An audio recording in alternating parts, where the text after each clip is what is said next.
James in Nevada, you're on with Jim and Matt. How are you? Hi, Jim and Matt.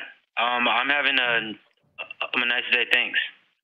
Cool. How can we help? Or what have you got for us? Because you wanted to talk about the possibility of a God. Well, yeah.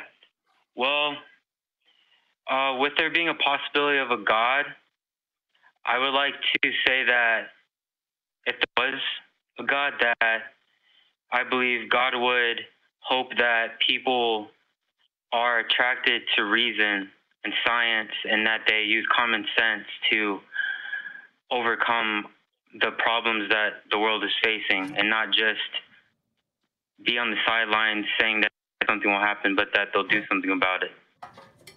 Well, why do you believe this?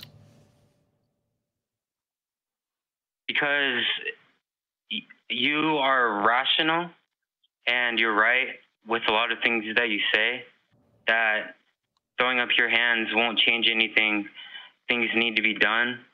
And I believe if there was a God, that he or she, whatever, they would defend you and say that you are correct, that saying something should happen and not doing anything about it isn't going to change anything, and that faith is not important and it's useless. Because you're not doing anything about. I'm still not following about. Right. Yeah. Oh, and now we're getting you say that weird feedback. Yeah. You say it's possible that there's a God. It's also possible that pigs could fly out of my lily white backside. I'm not wearing a pigsty anytime soon. What is possible? And I'm not convinced that either of those are possible, by the way. I'm not convinced it's possible for pigs to fly out of Jim's butt, and I'm also not convinced that it's possible that there's a God. Yeah. I mean, there's a difference between possible and probable. I just have the feeling that if there was a God, that God would be similar to you. And okay. Are feelings a valid pathway to truth? Thank you. We did this earlier. Go ahead. Yeah. Are feelings a valid pathway to truth? No. Are feelings a valid? No. I have a feeling you're wrong. Yeah. That's fine. If you think that's fine. I have a feeling Matt's going to grow hair tomorrow. I am. That would be awesome.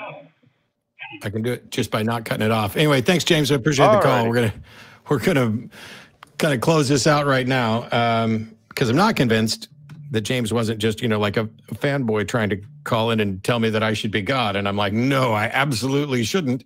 Although I would be better than any God you've ever heard of. That's undeniable. I would be far more fair. I would demonstrate to any of you that I exist, and I would not be punishing people for merely not accepting things that were hidden. But yeah, and let's face it, that being better than any God that most people believe in is kind of a low bar. So plus, I'm a bigger fan of some stuff than most of the gods are. Like, I'm a fan of like promiscuity. Like maybe there are some gods that are probably not a fan of that. I would be better there. I would be better in the sense that, perhaps like I would remove the process of procreation away from just raw pleasure and power.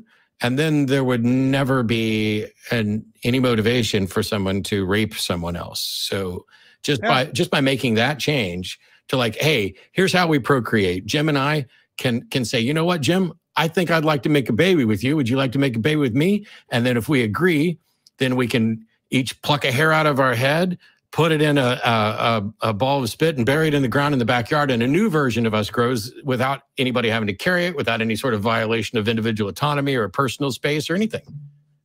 Yeah. You want to have a baby with me like that, Jim? No. Okay. I don't either. But what I do want to do is, first of all, thank the crew who did a really great job, including through some technical snafus throughout all this. Oh, there's the bearded wonder at the bottom.